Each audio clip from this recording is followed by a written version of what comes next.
In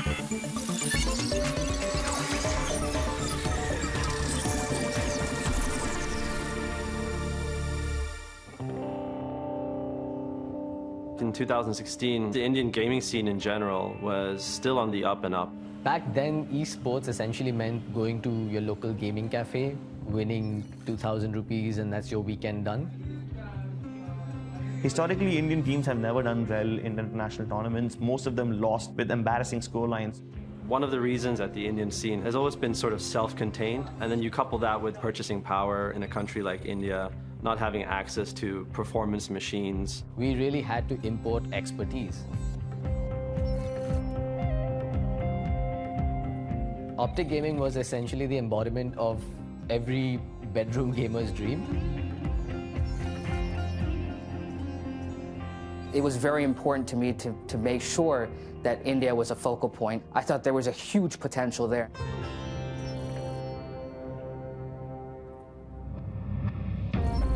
Counter-Strike's a first-person shooter. One of the biggest esports on the planet with a legacy of over 20 years. In India specifically, Counter-Strike has been well received. The goal of the Optic India project was firstly to become the best team in India as soon as possible, and then put India on the map. This could be finally India's chance at actually having a shot at an international title. Community was excited because we are Indians and we are passionate about everything we love. We decided to do a tryout process. The idea was that we wanted to build a squad from the ground up. We've never actually done a selection process like this. I don't think many teams have done this anywhere in the world, right? And the fact that you guys are here, we're making history, okay? Thousands and thousands of people applied for it. It was an opportunity that nobody really wanted to miss out on. All these gamers who had been playing for years and years and years without any major achievements under their belt, all those underdogs had a chance. You had players traveling from remote cities to the LAN venue in Bangalore, and then you had these players that we had never heard of. They selected me trying out for those 5 slots. I went there, I played only one game, but I was a beast on that game. A lot of young talent that we found that would never have been found had it not been due to the tryout. I got selected, and then finally we moved to the Bangalore boot camp. It was amazing. These are 5 young men that had never really left home and lived on their own and had to fend for themselves. We all stayed together because it's a team sport. You need to be together to improve. Forsaken was one of those hidden gems. He was one of those players that came with unnatural amount of skill. He was bought in for his brains more than his reflexes. He did have a past that was a little shady as well, though. There were accusations that he was a cheater. But although people were saying he was fishy, we didn't have any proof or any concrete evidence to, bench him or kick him out of the team.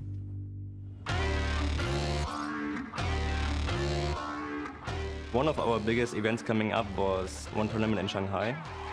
We had to qualify in India first. They went out there, they won the tournament quite convincingly. And all eyes were on Optic, like, hey, these guys have some stardust that it's sprinkling on their players that's working. Finally, you have qualified for the ESL Pro League Season 8, right? And then we got the flight to Shanghai. It was the first time the players were flying international. They were, going to this big tournament, and everything was on the table, right? We were representing India now. The Zawi tournament is one of the best opportunities for Indian teams to compete against the best Asia has to offer. 3, 2, 1, let's go! We played Vietnam, must-win game for us. And I was having a very good game. I was, single-handedly destroying them. Optic India were just one map away from winning. It was halfway through the map when we noticed that the admins had called a pause. That usually happens when, say, the monitor goes off, or somebody's device is not working, or the internet is lagging. But it was lasting way longer than a normal technical pause. We saw not just one admin, but slowly a second admin, and then probably 5 minutes later, a third admin. There's like a little bit of a scuffle. At that point in time, we kind of knew that this was not going to end well. Holy I was like, this is real. This guy, this kid, my player, has been caught cheating. And everything kind of just went black. He cheated while representing one of the biggest orgs in the world, while competing in one of the largest tournaments in Asia. It is quite a 1 in a million kind of incident. He was just a dumb kid. He just felt scared he'd get kicked from the team because he wasn't a great aimer. This guy had a special button at the side, and if he presses that button, that's when the cheat gets activated, and his aim automatically snaps to the nearest target. There are a lot of cheats out there. This was definitely a premium cheat in the sense that he paid for it. The cheating industry, it's massive. There is a lot of money involved. If gaming itself is a multi-billion-dollar industry, then video game cheating is also a multi-million-dollar industry. This guy had done an excellent job of hiding the truth.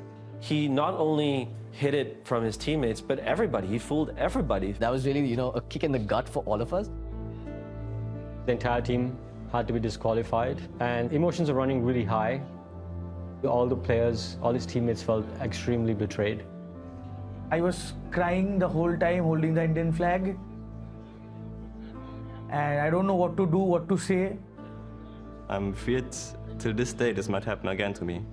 Even today in the tournaments and the tactical timeouts, I feel a short shock. It's just for 1 second, but it's still there.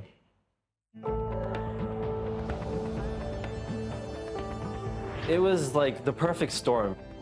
Back at home, everyone was furious. Indian audience is one that loves passionately and hates passionately. There were conversations of beating him up at the airport. There were conversations of how he had disappointed the nation.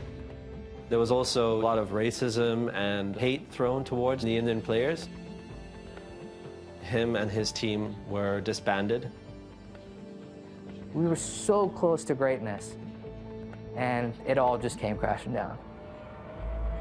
Almost immediately, everyone was allergic to that region and that scene. It did send Indian esports and CSGO into a dark age.